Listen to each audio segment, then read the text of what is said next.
యువరాజు పరివార సమేతంగా కీకారణ్యం చేరుకున్నాడు. వన్యమృగాల అరుపులు వినపడగానే అతనిలో ఉద్రేకం కట్టలు తెంచుకుంది. గుర్రాన్ని అరణ్యం లోపలికి పరుగెత్తించాడు.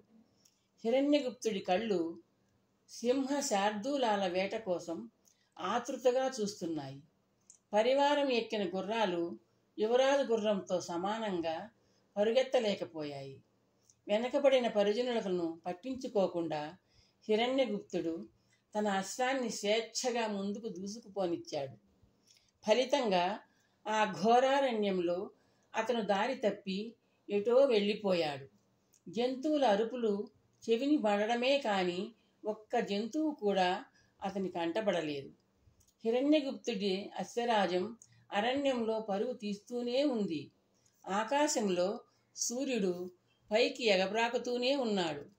అరణ్య మధ్యంలోకి వెళ్ళాక అశ్వం అలసిపోయినట్టు హిరణ్యగుప్తుడు గుర్తించాడు. తను కూడా అలసిపోయాడు.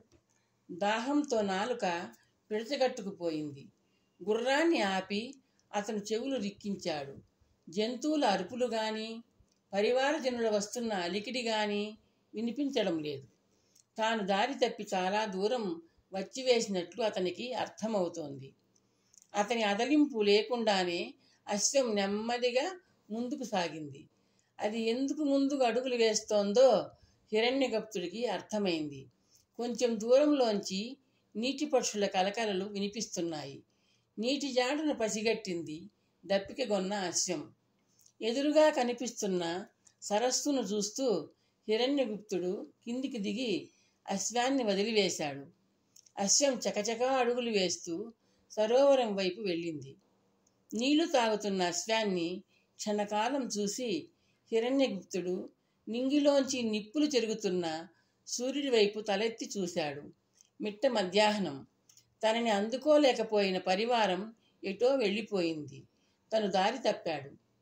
అశ్వం టెక్కల చెప్పుడు హిరణ్యగుప్తుడి ఆలోచనలకు అడ్డుకట్ట వేసింది. అతను తలవాల్చి చూశాడు.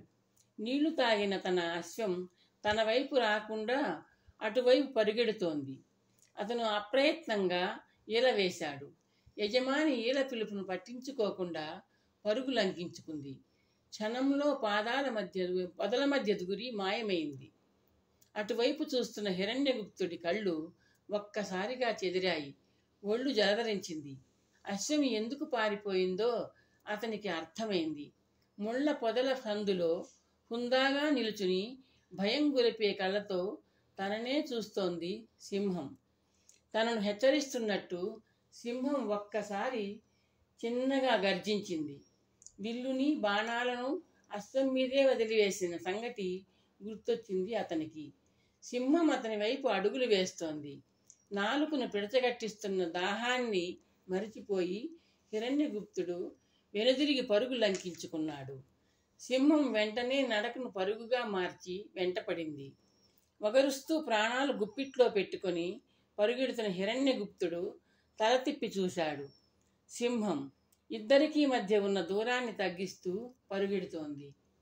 పొదల్లో దూరి యువతలికి వచ్చిన హిరణ్యగుప్తుడికి తన కోసమే నిలుచున్నట్టున్న పెద్ద చెట్టు కనిపించింది. అసంకల్పితంగా అతను చెట్టు ఎక్కేశాడు.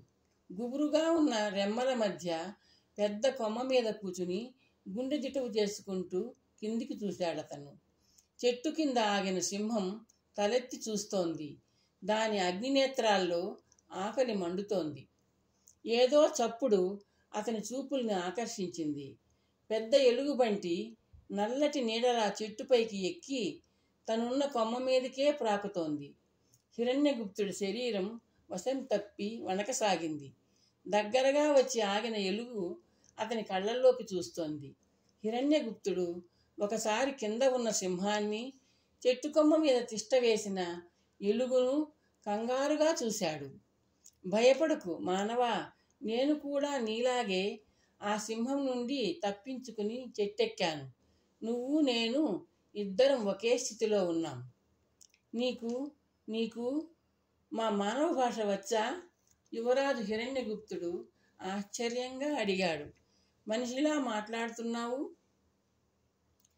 మనుషులు జంతువుల్లా ప్రవర్తించేటప్పుడు జంతువులు మనుషుల్లా ఎందుకు మాట్లాడవు? ఎలుగు సమాధానం చెప్పింది. సింహం వల్ల దాపురించిన ప్రాణాపాయం మనిద్దరినీ ప్రాణమిత్రుల్ని చేసింది. నేను నిన్నేమీ చేయను. యువరాజు హిరణ్యగుప్తుడు ధైర్యంగా ఊపిరి పీల్చుకున్నాడు. ఎలుగు అతని దగ్గరగా జరిగింది, ధైర్యం చెప్తున్నట్టు. తన నోటికి అందినట్టే అంది. జారిపోయిన ఇద్దరిని ఆశగా చూస్తూ చెట్టు కిందే విశ్రాంతిగా వాలింది సింహం. భల్లూకరాజు ప్రశ్నలకి సమాధానంగా హిరణ్యగుప్తుడు తన కథ అంతా వివరించాడు. సూర్యాస్తమయమైంది, చీకటి కమ్ముకుంది. బాగా అలసిపోయిన హిరణ్యగుప్తుడికి నిద్ర ముంచుకు వస్తోంది. భల్లూకం అతని పరిస్థితి గ్రహించి జాలిపడింది. హిరణ్య, ఇదిగో నా ఒడిలో తలపెట్టుకుని పడుకో, హాయిగా నిద్రపో. అర్ధరాత్రి దాటాక నీ ఒడిలో తలపెట్టుకొని నేను నిద్రపోతాను అంది భల్లూకం. హిరణ్యగుప్తుడు భల్లూకం ఒడిలో తలపెట్టుకొని పడుకున్నాడు. భల్లూకం చెయ్యి అతన్ని గట్టిగా భద్రంగా పట్టుకుంది. హిరణ్యగుప్తుడు లిప్తపాటులో గాఢ నిద్రలోకి జారుకున్నాడు. అతని గురక శబ్దం విన్న సింహం పైకి లేచి జూలు విదుల్చుకుంది. భల్లూకరాజా, నువ్వు అమాయకుడివి. వాడు మానవుడు. మనల్ని వేటాడి చంపడానికి వెనుదీని తత్వం వాడిది. మనిషి మన జంతుకులానికి ఆగర్భ శత్రువు. సుమా, వాణ్ణి కిందికి తోసే. ఆకలి తీర్చుకొని నిన్ను వదిలేసి వెళ్ళిపోతాను అంది సింహం భల్లూకంతో. ఇతగాడి ప్రాణాలు కాపాడుతానని నేను అభయమిచ్చాను.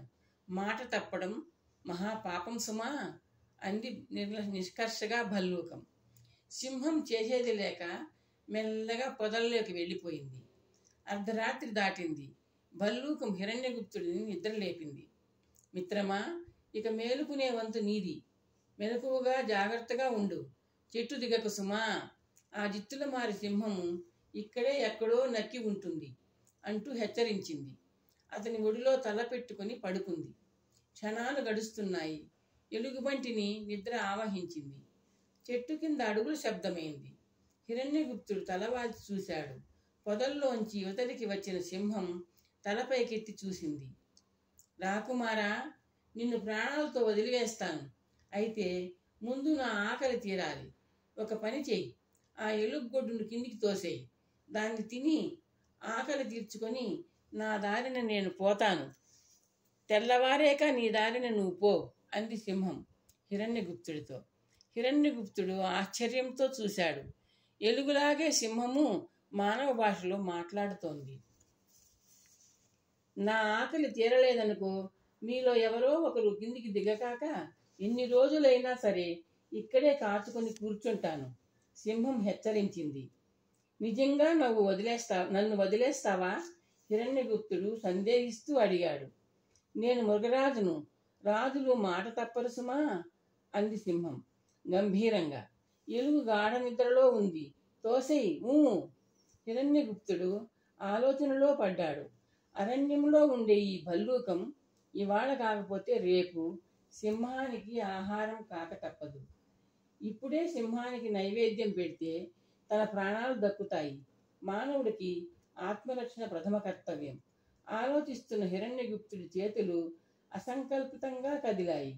అమాయకంగా నిద్రిస్తున్న ఎలుగును బలంగా తోశాయి. జారి పడిపోయిన ఎలుగుబంటి చేతులు అప్రయత్నంగా కొమ్మను పట్టుకున్నాయి. మేలుకొని భద్రంగా కొమ్మ మీద కూర్చుని ఎలుగుబంటి హిరణ్యగుప్తుడిని అసహ్యంగా చూసింది. నీచుడా, నీ సహజ లక్షణాన్ని నిరూపించుకున్నావు. నీ ప్రాణం కోసం నా ప్రాణాన్ని బలిపెట్టే ప్రయత్నం చేశావు. అయినా నిన్ను సింహానికి అప్పగించను. చేసిన ద్రోహానికి శిక్షగా నిన్ను శపిస్తున్నాను. మతిభ్రమణతో పిచ్చివాడివైపో అంటూ శపించింది భల్లూకం. చాలాసేపు ఎదురు చూసి ఆశాభంగంతో వెళ్ళిపోయింది సింహం. భల్లూక శాపంతో మతిభ్రమించిన హిరణ్యగుప్తుడు గుడ్డలను చించుకున్నాడు. చెట్టు మీద నుంచి దిగి దారి తెన్ను లేకుండా ఆ కారడవిలో సంచరిస్తూ ఉండిపోయాడు. యువరాజు కోసం అతని వెంట వచ్చి అడవిలో విడిపోయిన పరివారం అరణ్యంలో కొన్ని రోజుల పాటు అన్వేషించి అతని రాజధాని చేరుకుని ఉంటాడన్న ఆశాభావంతో ఇంటి దారి పట్టారు.